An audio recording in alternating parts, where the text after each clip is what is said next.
Hello game design interns, this is Peter here, and today I'll be showing you how to make a game using GameStar mechanic. If you log into your account, this will take you directly to your quest page right here. But in order to make a game, we're going to go to our workshop page on this button right here. This is our workshop page. Down here we have some nice sections and nice features that we can find on our page.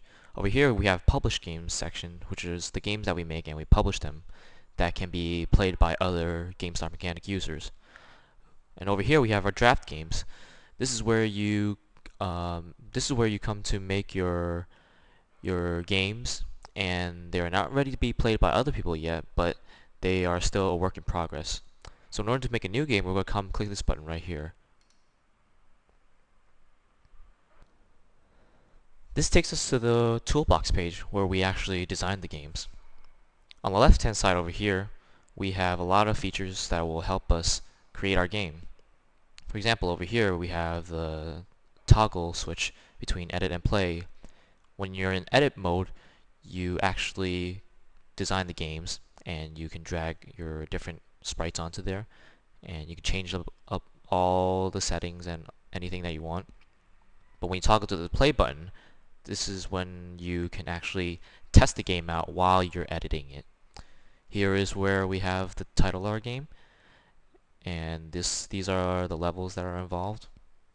We have an edit settings menu over here that will allow us to change a lot of the settings of the game, the level settings and the game settings. And over here, these are where our sprites are.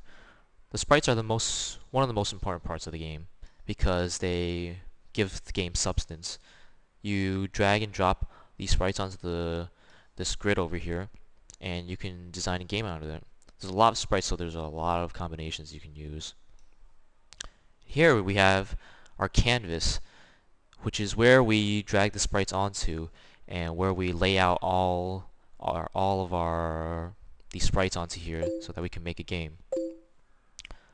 On the right hand side over here we have our editing tools, which allows us to change up anything we have put on the canvas and change around the sprite settings. We can change it around virtually anything and use it to edit our game.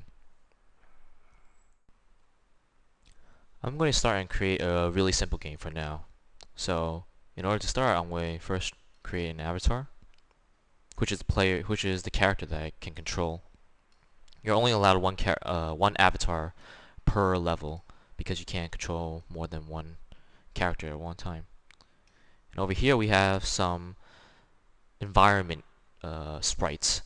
These are this is the block, for example, and you can shape the environment around the avatars and around the other enemy sprites by using these blocks. It's great for obstacles and mazes and that sort of things. And this is very important too. This is the goal block.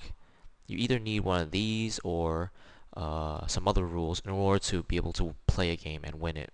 So it's always important to have a goal or some kind of rule that you can play by in order to win the game. So I want to test this game out first. So I'm going to play.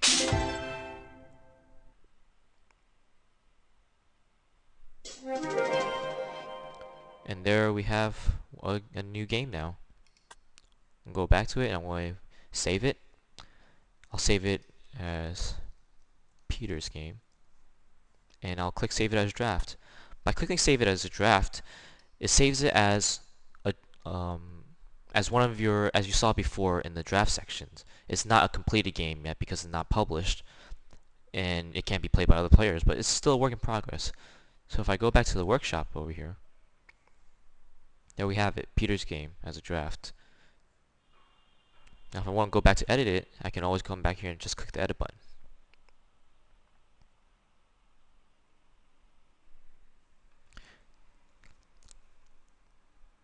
Now let's say I want to change up some of the game a little bit. So I want to use some of these editing tools over here. Now I'll say this cursor over here, this tool is just a drag. You can use it to drag around the sprites around to any place you want. You can drag around any of the sprites, so either avatars or a block. I want to get rid of this avatar and use something a little more fun.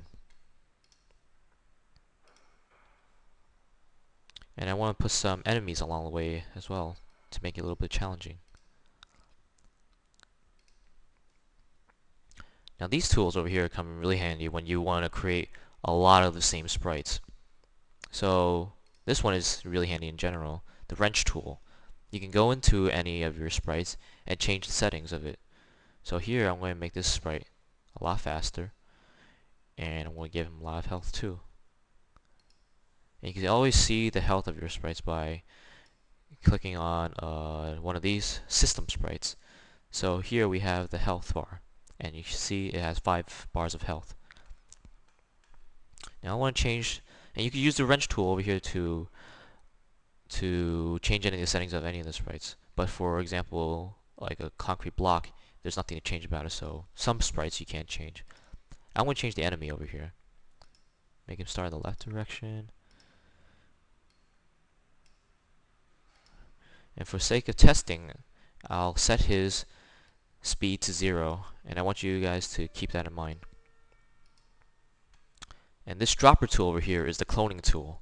This is really useful when you want to create a lot of sprites, and a lot of the same sprites, I should say, because you can just click it once and it'll just clone each time.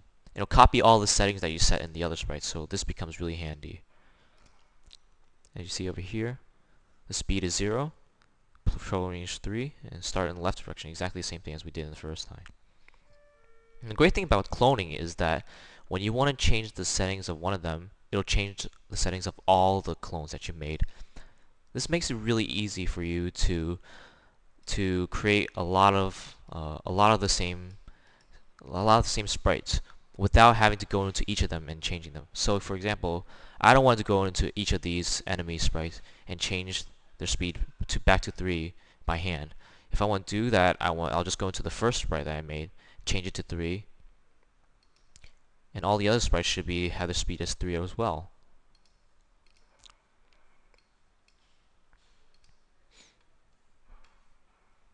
So I'm going to test this out.